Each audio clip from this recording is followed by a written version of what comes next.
대전, 세종, 충남 현안과 이슈를 진단하는 5시엔 대세남.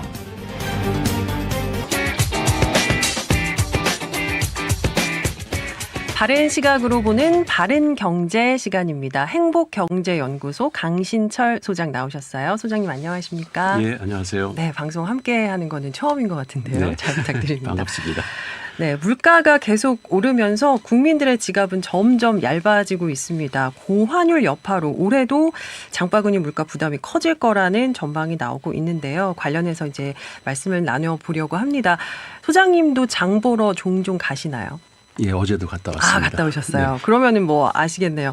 요즘 장 보러 가면 뭐 하나 쉽게 좀 고를 수가 없어요. 뭐 과일값은 물론이고 달걀, 고등어, 쌀 뭐 안 오른 게 없어서 굉장히 이제 고심이 됩니다. 들었다 놨다 하게 되는데 밥상 물가 비상이라는 말까지 나오고 있는 상황이에요. 어떻게 보고 계세요? 지금 물가 문제는 몇 개 품목이 오른 정도가 아니라 국민의 일상 자체를 압박하는 국면으로 들어섰다고 봐야 하는데요. 계란은 조류 인플레 원자, 그리고 산란기가 또 줄어서 공급이 흔들렸고, 고등어와 오징어 같은 수산물은 어획량이 감소했고요. 그다음에 환율 상승 등의 요인으로 수산물 가격이 이제 급등을 하고 있습니다. 네. 쌀과 사과는 기후로 인해서 생산량이 감소한 것이 물가에 영향을 주고 있고요. 통계상 물가는 이제 뭐 한 2% 내외로 안정된 것처럼 보이지만 식료품 가격은 일반 국민들에게 직접 영향을 주기 때문에 체감 물가가 더욱 가파르게 오르는 것처럼 느껴지는 것이고, 특히 생활비가 차지하는 식비 비중이 큰 가구일수록 타격이 큰 상황입니다. 네. 정부가 2026년 경제 성장 전략을 발표했습니다. 물가 안정을 최우선 과제로 내세웠더라고요. 예. 이번 대책의 핵심은 단순한 그 행정적 관리가 아니라 누가 책임을 질 것이냐를 묻고 있는데요. 예전에는 농산물은 농식품부, 그리고 수산물은 해수부, 공공요금은 행안부, 학원비는 교육부, 이렇게 쪼개서 물가 관리를 했었는데, 그러니까 서로도 이제 책임을 미루고 그랬죠. 네. 근데 이제는 각 부처가 자기 담당 물가를 직접 책임지고 그 성과를 정부 업무 평가에서 그 방송 보셨잖아요. 네. 그 장관들 들여다놓고 하나하나 다 맞아요. 묻기 때문에 한마디로 그 해당 부처의 물가 상승에 대한 책임을 직접 묻겠다고 지금 하고 있습니다. 자, 그러면 어떤 품목들이 관리 대상이 되는 건가요? 그러니까 쌀, 콩, 사과, 계란, 수산물이 이제 핵심인데요. 정부가 핀셋 그 수급 관리라고 부르는데 품목별로 아주 구체적인 대응에 들어갔다는 겁니다. 쌀은 다음 달 이제 수급을 다시 전망해서 공급이 많든 부족하든 거기에 맞는 안정 대책을 내놓을 것이고, 콩은 이제 4월까지 국산 비주콩을 할인 공급해서 가격 변동성을 낮출 계획입니다. 그리고 사과는 출하 시기를 이제 분산시켜서 물량이 몰려서 가격이 출렁이지 않게 하고, 계란은 그 AI 위험 지역을 집중 그 점검하면서 동시에 납품 단가를 인하하는 데 대한 보상 지원책을 상반기까지 병행할 예정입니다. 네, 정부가 생활 물가 안정을 위해서 할당 관세 등의 가용 수단을 총동원하겠다 이렇게 밝혔습니다. 이 할당 관세라는 게 뭘 얘기하는 건가요? 이게 할당 관세라는 게 이제 정부가 정해진 일정 품목에 한해서 수익 관세를 대폭 낮추거나 0%로 만들어주는 제도인데요. 이미 그 식품 원료 22가지 그 할당 관세가 적용되고 있고, 설탕은 수입 물량을 10만 톤에서 12만 톤으로 늘렸습니다. 그러니까 중요한 거는 정부가 국제 가격과 국내 물가를 상시 모니터링해서 필요하면 추가로 할당 관세를 즉시 적용하겠다고 하고 있는데요. 가격을 잡겠다. 그렇죠. 네. 시장이 흔들리기 전에 정부가 먼저 선제적으로 개입하겠다는 뜻을 분명히 밝힌 겁니다. 자, 그리고요. 이번 정부 대책에서 유통구조 이야기도 많이 나오고 있어요. 예, 이게 항상 문제가 되고 있었죠.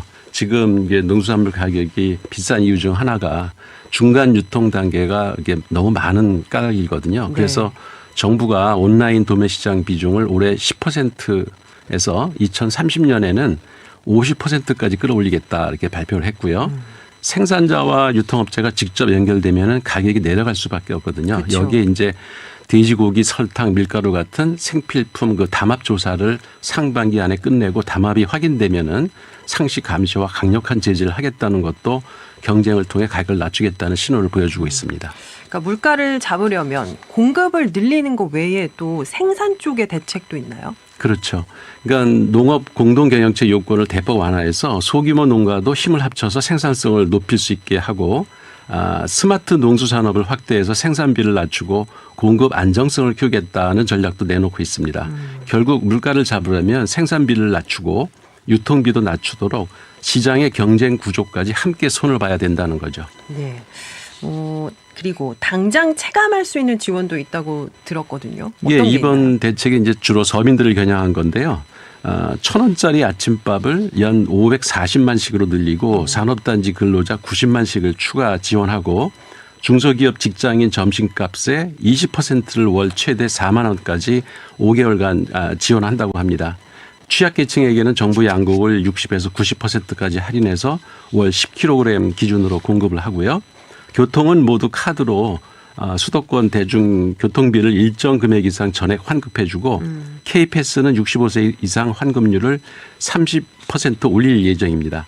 그리고 요양병원 중증 환자 간병비는 건강보험을 적용해서 본인 부담률을 30%로 낮추고 취약계층 여성 청소년에게는 생리용품 바우처를 지원한다고 합니다. 네. 자, 우리 지역 상황은 어떤가요? 체감하는 건 조금씩 다를 것 같긴 한데요. 지역별 체감 조금씩 다른데요. 세종은 그 공공 서비스와 개인 서비스 요금 상승이 올라가고 있고요. 전국에서 상대적으로 물가 상승률이 높게 나타납니다. 세종은. 근데 거기에 비해서 대전은 충청권 평균보다 상승폭이 좀 낮은 편이고 외식비와 그 생활 서비스 비중이 높아진 게 이제 특징이고요.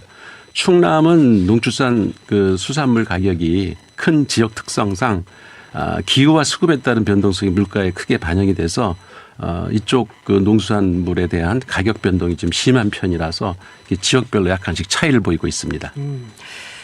정부의 대책은 앞서 말씀해 주셨고 이제 지자체 차원에서 추진하고 있는 물가 대책은 어떤 게 있을까요? 예, 대전은 전통시장과 그 착한 가격업소를 중심으로 공공요금 관리와 그 현장 물가 안정 정책을 이제 꾸준히 해왔고요. 일부 자치구는 행안부 평가에서 물가 안정 최우수로 선정될 만큼 관리 성과를 내고도 있습니다. 그리고 한편 그 세종은 비상 지역 경제 상황실을 운영하면서 중앙정부 대책과 연동해서 물가와 소비 동향을 실시간으로 관리하고 있고요. 지역 화폐나 그 특정 품목에 대해서 할인 지원을 해주는 방식으로 체감 물가에 대한 부담을 줄이는 방식으로 대응을 하고 있습니다. 예. 충남도 역시 그 농축수산물 물가 동향을 상시 점검하고 지역 농산물 소비 촉진과 전통시장 지원을 통해서 중앙의 수급 대책이 현장에서 작동하도록 보완하고 있는 걸로 알고 있습니다. 그러니까 결국은 중앙의 대책과 지역의 대책이 함께 움직이는 구조네요. 맞습니다. 그러니까 중앙정부가 수급과 관세와 그 구조를 손보면서 지자체는 전통시장 지역화폐 착한 가격업소 같이 현장에 직접 대응하는 수단으로 물가 체감도를 낮추려고 노력하고 있고요. 이번 물가 대책은 정부와 지자체가 협력해서 물가를 통합 관리하겠다 이렇게 한 점에서 과거 정부와 좀 차별성을 보이고 있습니다. 예. 자, 그러면 마지막으로 올해 물가와 관련해서 좀 총정리를 해 주신다면요. 네, 이번 2026년 정부의 그 물가 대책의 본질을 보면은 과거처럼 단순히 통계 숫자를 관리하는 데 그치지 않고 정부 부처와 그 지자체 등 주체들이 직접 책임을 지고 관리하게 만들었다는 점이 다른 건데요. 네. 정부 차원에서 할 수 있는 그 수급 관리나 그 할인 지원 그리고 할당 관세 유통 구조 개선 생계비 경감까지 가등한 모든 수단을 하나로 묶고 그 성과를 부처와 지역에 직접 책임을 묻겠다 이런 구조로 바꾼 게 좀 특색이고요.